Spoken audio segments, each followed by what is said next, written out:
प्यारे विद्यार्थियों, आज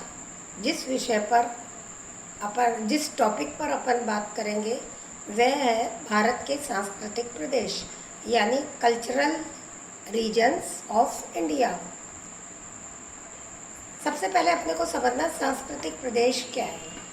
सांस्कृतिक प्रदेश पृथ्वी तल का ऐसा भूभाग होता है जिस पर निवास करने वाले मानव समुदाय के सांस्कृतिक लक्षण जैसे भाषा, धर्म, रीति रिवाज एवं उनके बसाव का स्वरूप में एकता देखने को मिलती है तथा इसी आधार पर यह प्रदेश दूसरे सांस्कृतिक प्रदेशों से भिन्न होता है।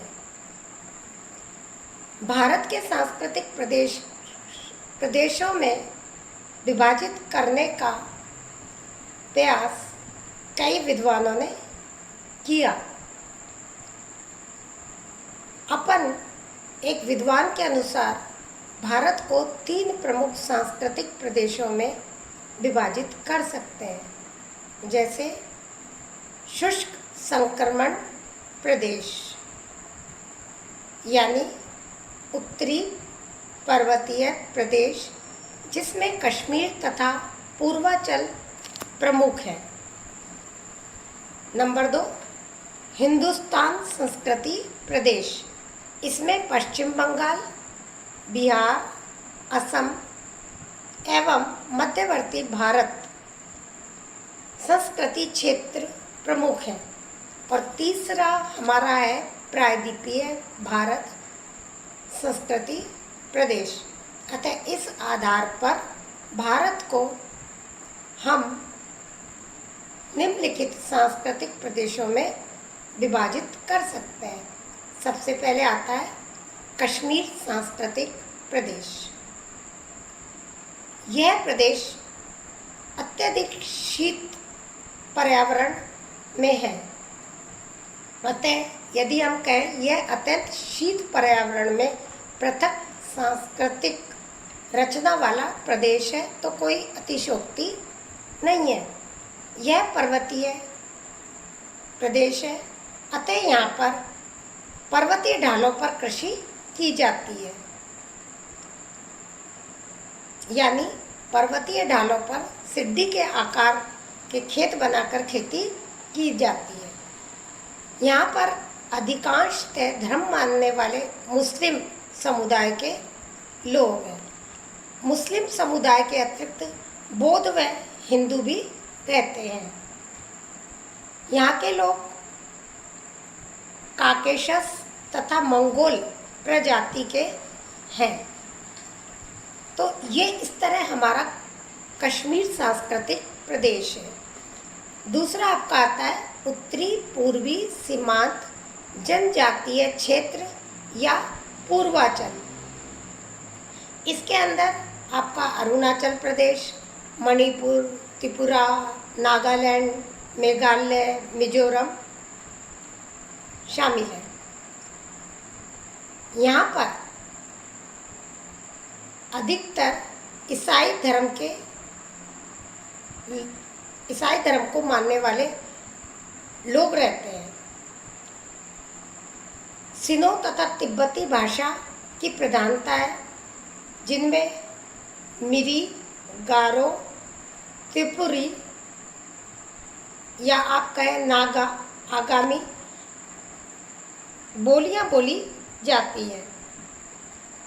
यहाँ पर भी अधिकतर लोग प्रकृति के ऊपर निर्भर है और सिड्डीदार खेत बनाकर खेती करते हैं।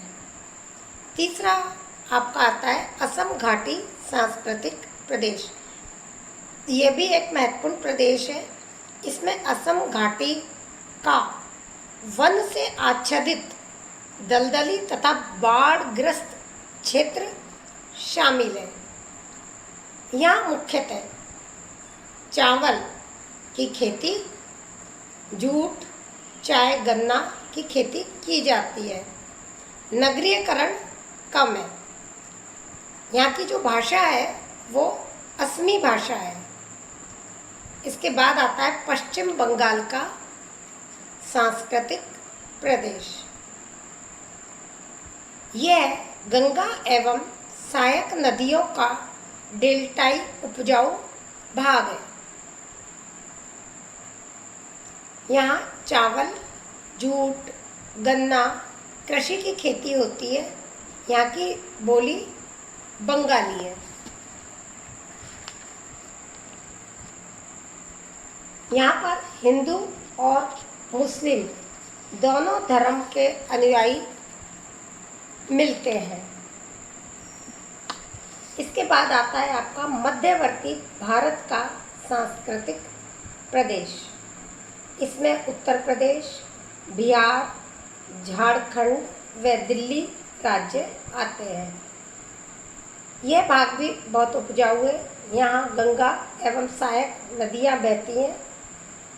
उच्च जनसंख्या का केंद्र है, यानी यहाँ पर जनसंख्या का घनत्व बहुत अधिक है। अधिकांश जनसंख्या कृषि में लगी हुई है। यहाँ इंडो आर्यन वर्ग की भाषा बोली जाती है। अब आपका आता है पंजाब सांस्कृतिक प्रदेश। यह भी बहुत ही महत्वपूर्ण प्रदेश है। यहाँ की जलवायु मानसूनी है। इसमें पंजाब एवं हरियाणा सम्मिलित है। यहाँ पंजाबी व हिंदी भाषा बोली जाती है। हरियाणवी भी बोली जाती है। भूमध्य सागरीय एवं पूर्वी आज नार्डिक प्रजाति के लोग यहाँ रहते हैं। कृषि प्रधानता वाला 5 नदियों का यह मैदान है। अब इसके बाद आपका आता है शुष्क पश्चिमी क्षेत्र। इसका विस्तार राजस्थान एवं गुजरात में है। भाषा गुजराती और राजस्थानी है, यानी मारवाड़ी व मेवाड़ी एवं मालवा। यहाँ जो धर्म है वो हिंदू एवं मुस्लिम है। यहाँ शुष्क जलवायु है। प्रकृति से यहाँ के लोग निरंतर संघर्ष करते रहते हैं। सूखा, चक्रवात, भूकंप जैसे गुजरात में जैसी आपदाएं प्रभाव डालती रहती हैं। अरावली के दक्षिण एवं पूर्वी भागों में जनजातीय जनसंख्या निवास करती है। अब आता है मालाबार तटीय प्रदेश। यह प्रदेश पथरीला एवं समुद्र तटीय है। यहाँ पर रबड़, चाय, नारियल, मसाले, काजू की कृषि की जाती है। यहाँ पर मलयालम, कन्नड़ एवं कोंकणी भाषा बोलते हैं। ज़्यादातर ईसाई धर्म व हिंदू धर्म के लोग हैं। पूरा भूमध्य सागरीय एवं आर्द्र ऑस्ट्रेलायड है। इसके बाद आता है आपका कोरोमंडल तटीय प्रदेश। इसका विस्तार तमिलनाडु एवं आंध्र प्रदेश में है। यहाँ प्रकृति ने विभिन्न प्रकार के संसाधन दिए हैं और प्रकृति में विषमता भी देखने को मिलती है।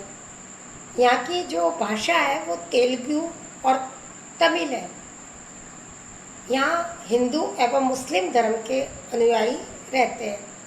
पूरा भूमध्य सागरीय एवं आर्द्र ऑस्ट्रेलियट जाति के लोग यहाँ देखने को मिलते हैं। अब आपका आता है आंतरिक दक्षिणी सांस्कृतिक प्रदेश। इसमें तमिलनाडु, मध्य प्रदेश, छत्तीसगढ़, महाराष्ट्र, कर्नाटक, आंध्र प्रदेश आदि सम्मिलित है। यहाँ की भाषा मराठी यहाँ मराठी भी बोली जाती है, हिंदू भी बोली जाती है, तेलुगु भी बोली जाती है। यहाँ हिंदू एवं मुस्लिम, ईसाई, जनजातीय बौद्ध की मान्यता है। अब आपका आता है द्वीप समूह।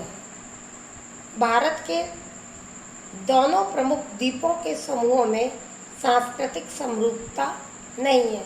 लक्षद्वीप में सागरीय मुस्लिम संस्कृति पाई जाती है। अंडमान निकोबार में दक्षिणी पूर्वी एशियन संस्कृति द्वीपीय के लक्षण मिलते हैं। यहाँ मान निकोबारी भाषा बोलते हैं तथा निग्रोटो प्रजाति के लोग यहाँ रहते हैं। तो इस तरह हमने देखा भारत को विभिन्न सांस्कृतिक प्रदेशों में बांटा गया है। यहाँ विभिन्न धर्म, विभिन्न जाति के लोग रहते हैं, यानी हिंदू, मुस्लिम, सिख, ईसाई और विभिन्न भाषा के बोलने वाले लोग रहते हैं। विभिन्न भागों में विभिन्न प्रकार की खेती की जाती है। कहीं गेहूँ, गन्ना, चावल की खेती की जाती है, कहीं कपास की खेती की जाती है, तो कहीं जूट की खेती की जाती है। तो और खेती करने के तरीके भी अलग अलग देखने को मिलते हैं।